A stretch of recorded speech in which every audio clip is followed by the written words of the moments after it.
अगर आप जेओआईटी की तैयारी कर रहे हैं तो इस वीडियो को ज़रूर देखिए। कुछ एक मोस्ट इंपॉर्टेंट एमसीक्यूज़ यहाँ पे डिस्कस किए जाने वाले हैं और साथ ही साथ चैनल को सब्सक्राइब ज़रूर कर ले, क्योंकि जेओआईटी और हिमाचल प्रदेश में होने वाले कॉम्पिटिटिव एग्जाम के रिगार्डिंग यहाँ पे बहुत सारे अपडेट दिए जाते हैं। यहाँ पे आपको बताया जाता है बिना कोचिंग क्लासेस जाए, बिना पेड कोचिंग क्लासेस के आप एग्ज़ाम को क्रैक कैसे करोगे।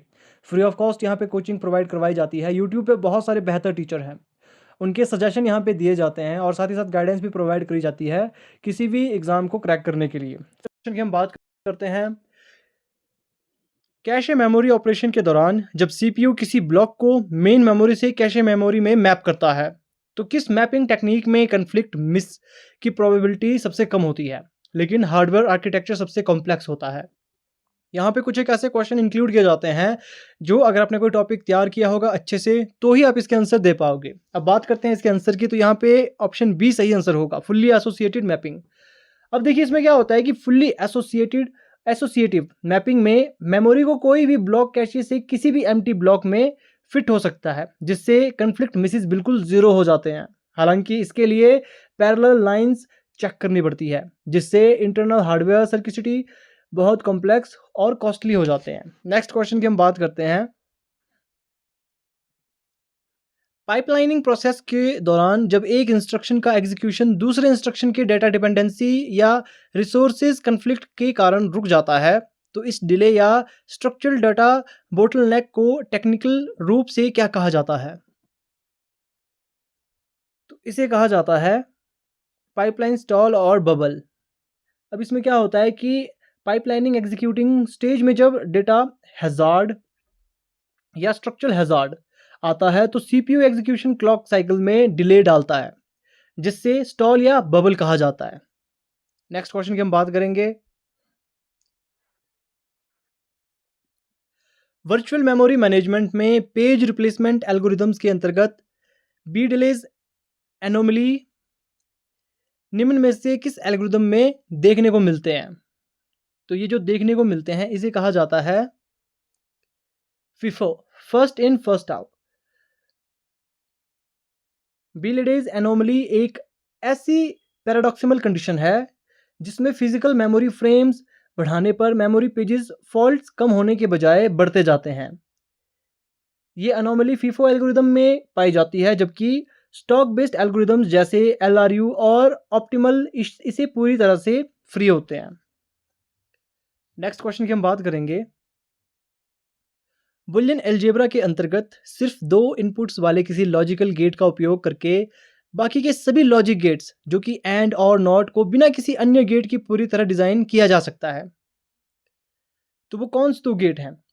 तो वो दो गेट हैं ऑप्शन सी, माफ कीजिएगा, वो जो ऑप्शन है वो है ऑप्शन सी, नॉर गेट। अब देखिए इसमें होता क्या है।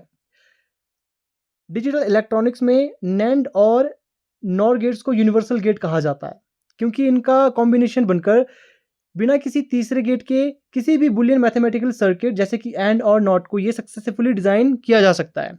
तो इसीलिए ये यहाँ पे सही आंसर होगा। तो दूसरा आपके पास जो गेट होगा वो होगा नैंड, नैंड और नॉर। यहाँ पे सिर्फ नॉर था तो ये हमारा आंसर हो चुका है। नेक्स्ट क्वेश्चन की बात करेंगे।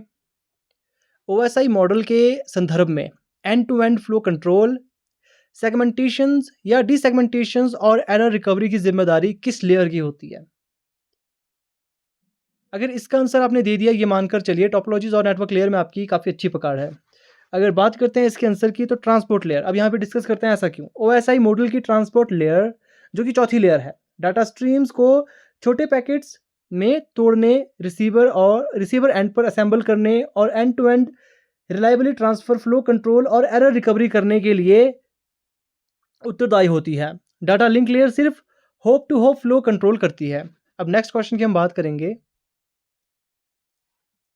सीपीयू को इन्वॉल्व किए बिना high speed input output devices और मेन मेमोरी के बीच सीधे डेटा ब्लॉक ट्रांसफर करने का सिस्टम टेक्निक को क्या कहा जाता है, या इसे क्या कहते हैं? तो इसका जो सही आंसर होगा, इसे कहा जाता है डायरेक्ट मेमोरी एक्सेस, डीएमए। इसमें क्या होता है, डीएमए कंट्रोलर एक हार्डवेयर मॉड्यूल है जो सीपीयू को डाटा ट्रांसफर ओवरहेड से आज़ाद करता है। ये सिस्टम बस का कंट्रोल लेकर बिना सीपीयू इंटरवेंशन के मैसिव ब्लॉक डेटा को सीधे डायनामिक हार्डवेयर सेकेंडरी मेमोरी से सिस्टम रैम में डायरेक्ट रूट पर एग्जीक्यूट करता है। नेक्स्ट क्वेश्चन की हम बात करेंगे। एक ऐसा सॉफ्टवेयर कंपोनेंट जो हाई लेवल प्रोग्रामिंग कोड को पहले इंटरमीडिएट मशीन इंडिपेंडेंट कोड या डायरेक्ट मशीन लैंग्वेज में कन्वर्ट करके एक साथ एग्जीक्यूट करने के लिए फाइल बनाता है, उसे क्या कहते हैं? जो इस तरीके से काम करता है, पिछले कल भी ये क्वेश्चन रिपीट हुआ था, उसे कंपाइलर कहा जाता है। अब देखिए, कंपाइलर पूरे हाई लेवल प्रोग्राम कोड्स को एक साथ प्रोसेस करके इंटरमीडिएट मॉड्यूल या final objective machine execution output file में बिल्ड करता है। Interpreter line by line check करता है और कोई standalone static executive file नहीं बनाता। अब नेक्स्ट क्वेश्चन की हम यहाँ बात करते हैं।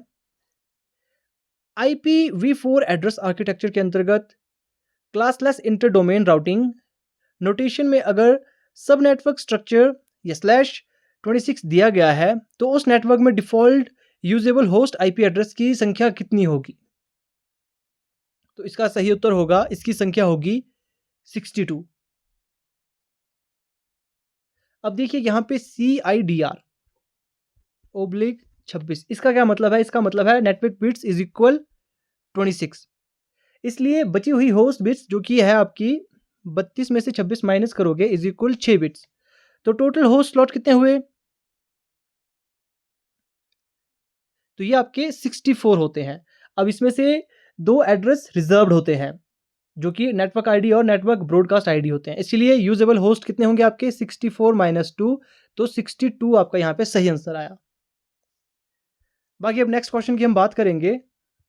ऑपरेटिंग सिस्टम में CPU शेड्यूलिंग, क्वेसिस और प्रिंटर स्पूलर बफर मैनेजमेंट में किस एब्स्ट्रैक्ट लाइनर डेटा स्ट्रक्चर के अनिवार्य रूप से उपयोग किया जाता है जो FIFO मतलब कि first in first out module पर चलता है?